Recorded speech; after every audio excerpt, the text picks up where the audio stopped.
ഉത്സവങ്ങളിൽ ഏറ്റവും ശ്രേഷ്ഠമെന്ന് കരുതപ്പെടുന്ന രീതിയാണ് അങ്കുരാതി. മുളയിട്ട് കൊടിയേറുന്ന രീതിയാണിത്. കൊടിയേറ്റത്തിന് മുൻപ് നടത്തുന്ന ചടങ്ങാണ് മുളയിടൽ. ചുറ്റമ്പലത്തിലെ ഈശാന കോണിൽ ചുവട്ടിൽ സുഷിരമുള്ള മരത്തിൻ്റെയോ മണ്ണിൻ്റെയോ പാത്രങ്ങൾ നിരത്തി മണ്ണ്, മണൽ, ചാണകപ്പൊടി എന്നിവയിട്ട് നവഗ്രഹങ്ങളെയും അഷ്ടദിക്പാലകരെയും പ്രതിനിധീകരിക്കുന്ന ധാന്യങ്ങൾ പാലിൽ കഴുകിയിട്ട് മുളപ്പിക്കുന്ന ചടങ്ങാണ് മുളയിടൽ. ഐശ്വര്യത്തിൻ്റെ പ്രതീകങ്ങളാണ് ധാന്യങ്ങൾ. അതുകൊണ്ട് തന്നെ ഇവ മുളപ്പിക്കുന്നത് അവിടെ വിവിധ ദേവീദേവന്മാരുടെ സാന്നിധ്യം ഉണ്ടാക്കുന്നു എന്നാണ് വിശ്വാസം. ഇനി ഇന്നത്തെ ദീപാരാധന കാഴ്ചയ്ക്കായി ക്ഷേത്രാങ്കണത്തിലേക്ക് പോകാം.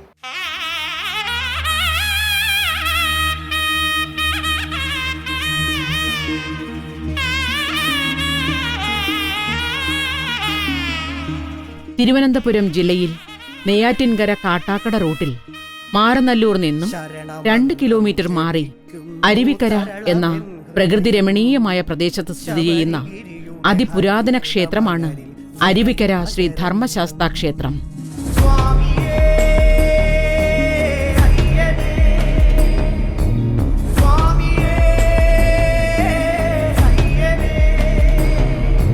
ഗൃഹസ്ഥാശ്രമിയായ ശാസ്താവ് പ്രഭ സത്യക സമേതനായും പൂർണ്ണ പുഷ്കല സമേതനായും ആരാധിക്കപ്പെടുന്നു. ആൽത്തറകളും കാവുകളും ഒക്കെയായിരുന്നു പഴയകാലത്തെ ആരാധനാ സ്ഥാനങ്ങൾ എന്നതിനാൽ പ്രൗഢഗംഭീരമായ ആദിശാസ്താ ക്ഷേത്രങ്ങൾ കേരളത്തിൽ കുറവാണ്. ഭാരതത്തിലുടനീളം ഹൈന്ദവ ക്ഷേത്രങ്ങൾ ഉദയം ചെയ്ത കാലത്ത് തന്നെ ഭാരതത്തിന്റെ ഏറ്റവും തെക്ക് ഭാഗത്തുള്ള നദിയായ നെയ്യാറിന്റെ തീരത്ത് നിർമ്മിക്കപ്പെട്ട ക്ഷേത്രം എന്ന നിലയിലും ഭാരതത്തിലെ തന്നെ അതിപ്രാചീനമായ ക്ഷേത്രം എന്ന നിലയിലും പ്രാധാന്യമർഹിക്കുന്ന പുണ്യക്ഷേത്രമാണ് അരുവിക്കര ധർമ്മശാസ്താ ക്ഷേത്രം. അതുകൊണ്ട് തന്നെ ഈ ആരാധനാലയം പുരാവസ്തു വകുപ്പിന്റെ നിയന്ത്രണത്തിലും സംരക്ഷണത്തിലുമാണ്. ഈ ക്ഷേത്രം ഏകദേശം 2000 വർഷത്തിലധികം കാലപ്പഴക്കമുള്ളതും കേരള പുരാവസ്തു വകുപ്പിൻ്റെ നിയന്ത്രണത്തിലുള്ളതുമായ ഒരു മഹാക്ഷേത്രമാണ്. ഈ ക്ഷേത്രത്തിൻ്റെ ഏറ്റവും പ്രത്യേകത എന്ന് വെച്ച് കഴിഞ്ഞാൽ ഈ ക്ഷേത്രത്തിലെ പ്രതിഷ്ഠാവിധാനം ബഹുവേരക്രിയാ സമ്പ്രദായത്തിലുള്ളതും ഗജപൃഷ്ഠാകൃതിയിലുള്ള ശ്രീകോവിലുമാണ്. ക്ഷേത്രത്തിൻ്റെ പിൻഭാഗം ഗജപൃഷ്ഠാകൃതിയിലുള്ളതാണ്.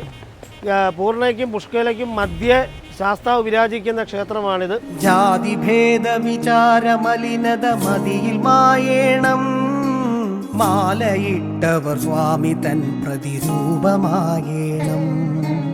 ഒരു പൗരാണിക ക്ഷേത്രം എന്നതിലുപരി നിരവധി പ്രത്യേകതകളുണ്ട് ഈ ക്ഷേത്രത്തിന്. അഗസ്ത്യാർ കൂടത്തിൽ അഗസ്ത്യമുനിയുടെ യാഗഭൂമിയിലെ നെയ്ഭരണിയിൽ നിന്നും വാർന്നൊഴുകിയ നെയ്യാറ് പടിഞ്ഞാറ് ദിശ നോക്കി സഞ്ചരിച്ച് ഈ ക്ഷേത്രസന്നിധിയിലെത്തി മോക്ഷപ്രാപ്തയായി തെക്കോട്ട് ഒഴുകുന്നത് നമുക്ക് കാണാം. നദീതീരത്തെ കഠിനശിലകളുടെ പരന്ന പ്രതലത്തിൽ സ്ഥിതി ചെയ്യുന്ന ക്ഷേത്രം നദിക്കക്കരെ നിന്ന് നോക്കിയാൽ ഒരു ശിലാതുരത്തിൽ നിലനിൽക്കുന്നത് പോലെ തോന്നും.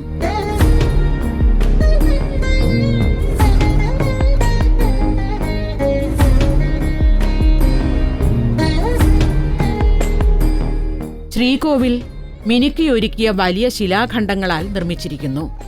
താഴെ അടിത്തറയ്ക്ക് മുകളിലുള്ള ഭാഗം ശില്പകലയുടെ ഒരു വിഭിന്നമായ സങ്കേതം വിളംബരം ചെയ്യുന്നു.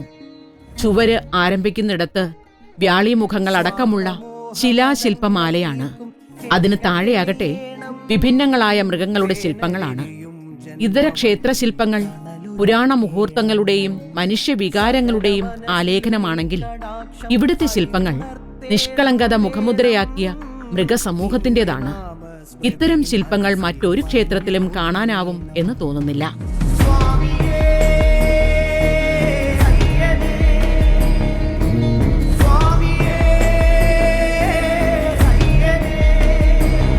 സാധാരണ ക്ഷേത്രങ്ങളുടെ ശ്രീകോവിലുകൾ ചതുരാകൃതിയിലുള്ളതോ വൃത്താകൃതിയിലുള്ളതോ ആവുകയാണ് പതിവ്. എന്നാൽ ഇവിടുത്തെ ശ്രീകോവിൽ നിർമ്മിതിക്ക് അത്യപൂർവമായ ഗജപൃഷ്ഠ മാതൃകയാണ് ഉപയോഗിച്ചിരിക്കുന്നത്. ശ്രീകോവിലിനുള്ളിൽ പൂർണ്ണ പുഷ്കല സമേതനായി കിഴക്കോട്ട് ദർശനം ചെയ്ത് ശ്രീ ധർമ്മശാസ്താവ് കുടികൊള്ളുന്നു. ഏതാണ്ട് 6 അടി അടുപ്പിച്ചുയരമുള്ളതാണ് ധർമ്മശാസ്താ പ്രതിഷ്ഠ. അധികം ഉയരക്കുറവിലല്ലാതെ തന്നെയാണ് പൂർണ്ണ പുഷ്കല പ്രതിഷ്ഠകളും. സ്വയംഭൂശിലകളല്ലാത്ത പ്രതിഷ്ഠകൾ സാധാരണയായി ശ്രീകോവിൽ നിർമ്മിച്ചിട്ടാണ് പ്രതിഷ്ഠിക്കുക.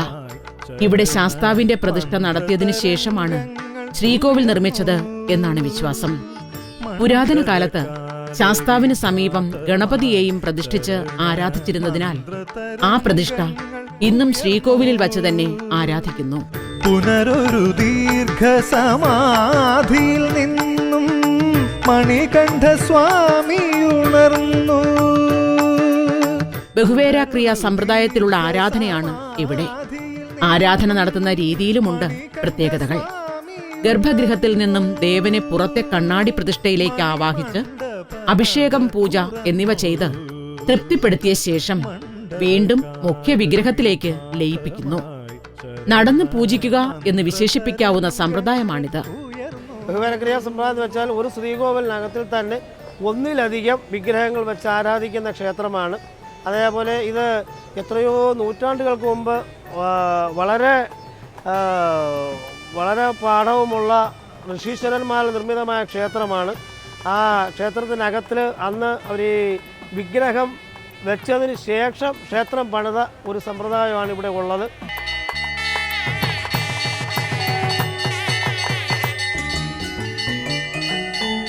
അലയും മലയും കാടും മേടും നീലപ്പട്ടുകളണിഞ്ഞു. അലയും മലയും കാടും മേടും നീലപ്പട്ടുകളണിഞ്ഞു. ശാസ്താക്ഷേത്രത്തിന്റെ തുല്യ പ്രാധാന്യത്തോടെ പ്രതിഷ്ഠിക്കപ്പെട്ട കൃഷ്ണശിലയിലെ വിഷ്ണു ക്ഷേത്രവും ഈ അങ്കണത്തിൽ കാണാം. പടിഞ്ഞാറ് ദർശനമായി കുടികൊള്ളുന്ന വിഷ്ണു ഉഗ്രമൂർത്തിയാണ്. ശാസ്താക്ഷേത്രത്തിന് 2100 വർഷത്തെ പഴക്കമുണ്ടെന്നാണ് പുരാവസ്തു വകുപ്പിന്റെ കണ്ടെത്തൽ. ഇത്ര തന്നെ പഴക്കമുള്ള പ്രതിഷ്ഠയാണ് മഹാവിഷ്ണുവിന്റേതും. ഈ ക്ഷേത്ര സമുച്ചയത്തിൽ ഒന്ന് ഉമാമഹേശ്വര പ്രതിഷ്ഠയുള്ള ക്ഷേത്രമാണ്. ഗണപതി, സുബ്രഹ്മണ്യൻ, നാഗദൈവങ്ങൾ എന്നിവരെയും പ്രത്യേകം പ്രതിഷ്ഠിച്ച് ആരാധിച്ചു വരുന്നു. നൽപൂങ്കാവും ചിൽപ്പൂങ്കാറ്റും കർപ്പൂരാരതി ഒഴിഞ്ഞു. കേരളത്തിലെ പല പ്രാചീന ക്ഷേത്രങ്ങളിലും അന്തർഭാഗത്തു നിന്നും ആരംഭിക്കുന്ന ഗുഹാപാതകൾ ഉണ്ടായിരുന്നു എന്നത് ശ്രദ്ധേയമാണ്. നൂറ്റാണ്ടുകളായി ഉപയോഗിക്കാതെ അവ അടഞ്ഞും നശിച്ചും പോയി. അത്തരത്തിലൊരു ഗുഹ ഈ ക്ഷേത്രത്തിന്റെ ശ്രീകോവിലിൽ നിന്നും ആരംഭിച്ച് നെയ്യാറിനക്കരെയുള്ള ശാസ്താംപാറയിൽ അവസാനിക്കുന്നു എന്ന് വിശ്വസിക്കപ്പെടുന്നു. ശാസ്താംപാറയിലെ ഗുഹാകവാടം അടച്ച നിലയിലാണ് ഇന്ന്. അത് പണ്ട് മഹർഷീശ്വരന്മാർ, യോഗീശ്വരന്മാർ ജപധ്യാനങ്ങൾക്കും മറ്റും ഈ ക്ഷേത്രത്തിലെ സമീപത്തുള്ള നെയ്യാറ് മറികടന്ന് ക്ഷേത്രത്തിന് മറുവശത്തുള്ള തപോവനത്തിൽ പോകുന്നതിന് വേണ്ടി ഉപയോഗിച്ചിരുന്നതാകാം എന്നാണ് സങ്കല്പം. അതിപ്പോഴും അതിൻ്റെ അവശേഷിപ്പുകൾ ശേഷിക്കുന്നുണ്ട് എന്നുള്ളതാണ്. ക്ഷേത്രത്തിന് സമീപമുള്ള പാറയിലെ പ്രാചീന ശിലാലിഖിതങ്ങൾ ക്ഷേത്രത്തിന്റെ പ്രാചീനത വിളിച്ചോതുന്ന ഘടകമാണ്. മീനമാസത്തിലെ പൈങ്കുനി ഉത്രത്തോടനുബന്ധിച്ചാണ് ഇവിടുത്തെ പ്രധാന ഉത്സവം. ശനിയാഴ്ചകളിലെ നീരാഞ്ജനം, വ്യാഴാഴ്ച ദിവസങ്ങളിലെ വിഷ്ണുപൂജ എന്നിവയ്ക്കായി ധാരാളം ഭക്തജനങ്ങൾ ഇവിടെ എത്തിച്ചേരുന്നു. എന്നും ബലികർമ്മങ്ങൾ നടത്താൻ ഇവിടെ സൗകര്യമുണ്ട്. കർക്കിടകത്തിലെ കറുത്ത വാവിന് ബലി, തിലഹോമം എന്നിവയ്ക്കായി ആയിരക്കണക്കിന് ഭക്തജനങ്ങൾ ഈ പുണ്യതീർത്ഥത്തിൽ എത്തുന്നു. 10,000-കണക്കിന് ഭക്തജനങ്ങളാണ് പിതൃതർപ്പണം ചെയ്യാനെത്തുന്നത്. കൂടാതെ ഈ എല്ലാ ദിവസവും ഇവിടെ നിത്യബലിയുണ്ട്. രാവിലെ നല്ല തിരക്ക് അനുഭവപ്പെടാറുണ്ട് എല്ലാ ദിവസത്തെ ബലിക്ക്. പിന്നെ കർക്കിടക വാവിന് പിതൃതർപ്പണം തിരുവല്ല മൈവാടി മഠത്തിൽ ശ്രീ സുരേഷ് കുമാർ ഇളയതിൻ്റെ കാർമ്മികത്വത്തിലാണ് ഇവിടെ നടത്തി വരുന്നത്. ശരണാർത്ഥികളെ കുളിർച്ചാർത്തിയിടും നറുനൈഗന്ധം വഴിഞ്ഞു. പൂർണ്ണതയുടെയും നിറവിന്റെയും പ്രതീകങ്ങളായ ദേവതമാരുടെ മധ്യേ വിളങ്ങുന്ന ധർമ്മശാസ്താവിന്റെ അനുഗ്രഹം തേടി നിരവധി ഭക്തജനങ്ങളാണ് ഇവിടെ എത്തുന്നത്. ശ്രീ ധർമ്മശാസ്താവിന്റെ അനുഗ്രഹം ഏവരിലും പടരട്ടെ എന്ന് പ്രാർത്ഥിച്ചുകൊണ്ട് ഈ സന്നിധിയിൽ നമുക്കും കൈകൂപ്പാം.